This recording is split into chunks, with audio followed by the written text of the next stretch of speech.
que le 31 août, Trump nous a posté sur Trust Social un mystérieux message. Et ce mystérieux message souhaite une bonne nuit suivi de 3 points d'exclamation. Je m'en souviens. 3 barres. Et curieusement, les médias nous annoncent le même jour que Trump va visiter à Windsor le roi Charles.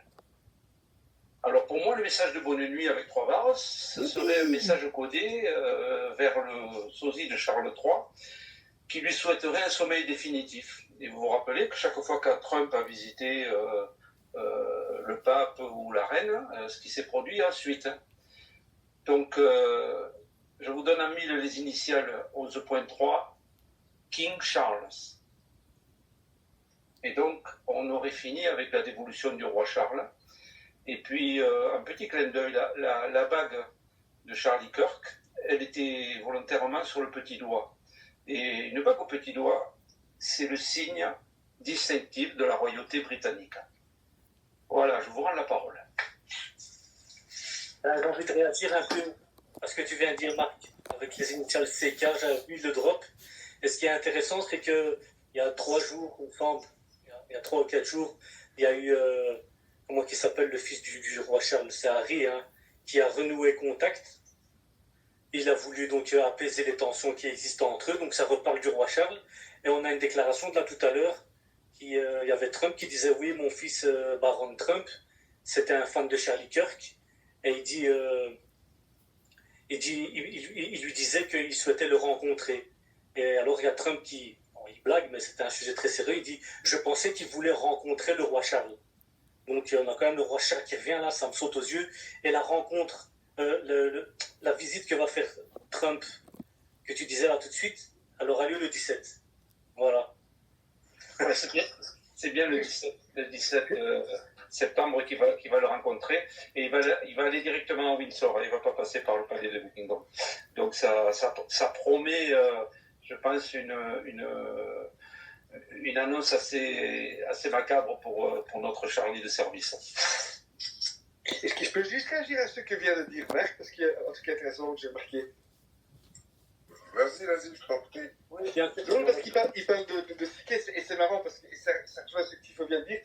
Par hasard, tout à l'heure, j'ai vu une interview de Donald Trump sur un média mainstream américain, je pense que c'est Fox, mais ça n'a pas d'importance. Et c'est marrant parce qu'il a parlé de Charlie Kirk, de son fils et du roi dans la même minute. Alors que normalement, c'est des sujets qui sont pas liés. Mais dans la même, parce qu'on sait très bien que Trump, des fois, il passe d'un sujet à l'autre, mais c'est pour qu'on fasse des liens. Et il parle de Charles, du roi Charles, de Charlie Kirk, tout ça dans la même minute. J'ai trouvé ça assez surprenant. Et pour revenir à Charlie Kirk, ce qui m'a vraiment surpris, c'est qu'au moment où il est officiellement mort, c'est-à-dire mercredi soir, je me dis, je vais pas aller voir ce qu'il a publié récemment sur Twitter. Et je vois que le 6 septembre, donc 3-4 jours avant l'assassinat, il a publié « Jésus a vaincu la mort pour que vous puissiez vivre ».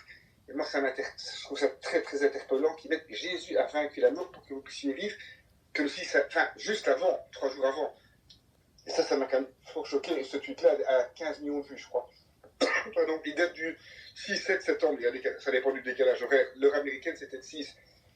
Et ça, je trouvais ça hyper interpellant. Et c'est vrai qu'il y a énormément de communication. Et dernière chose que je voulais dire, c'est que hier, parce que je rebondis sur ce que Marc vient de dire et Thierry, quand j'ai vu qu'il y avait déjà un livre qui était publié sur Amazon sur la mort de Charlie Kirk, sur la fusillade, la date de publication c'était le 9, donc un jour avant, et c'était sur Amazon. Et moi j'étais il y a quelqu'un qui m'envoie l'info des États-Unis, je me dis ok, je vais prendre le texte d'Amazon et je vais le traduire en français, je vais faire une publication. Voilà, et quand j'ai collé le lien d'Amazon sur X, 10 minutes après, le lien n'allait plus sur le site, mais j'avais fait des impressions d'écran, et le lien, quand on cliquait dessus, il montrait une image avec un chien. Et on sait, j'ai déjà vu des publications d'Hans Cavino, souvent quand ils montrent des chiens, c'est quand il y a des personnes assez connues qui vont mourir, dans le film. Qui sont déjà remplacés, à mon avis, le roi, le pape, ils sont remplacés depuis longtemps, mais je sais que quand ils montrent des chiens, souvent c'est lié à des personnes importantes qui vont disparaître. Donc, ça confirme un peu ce que Marc, c'est ce que tout le monde dit ici. Je voulais juste dire ça. Et toute dernière chose, au plus, les nouvelles sont mauvaises, au mieux c'est, parce que je crois qu'on doit aller au bord du précipice, et il y a un drop de cul dans lequel on parle du bord précipice qui date du 21 septembre. Donc ça fait une bonne dizaine, plus ou moins une dizaine de jours.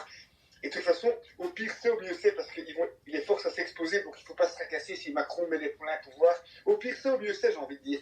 Parce qu'on les force à s'exposer pour que les normistes, les endormis, à un moment, on va devoir leur montrer ce que les autres voulaient faire. Donc une fausse guerre, une nouvelle pandémie, parce qu'il va falloir justifier les tribunaux militaires. Donc si on débarque les tribunaux militaires comme ça d'un coup, alors que plein de gens n'ont pas vu le mal, donc je crois qu'ils vont montrer le mal un peu plus avant d'arriver au point de bascule.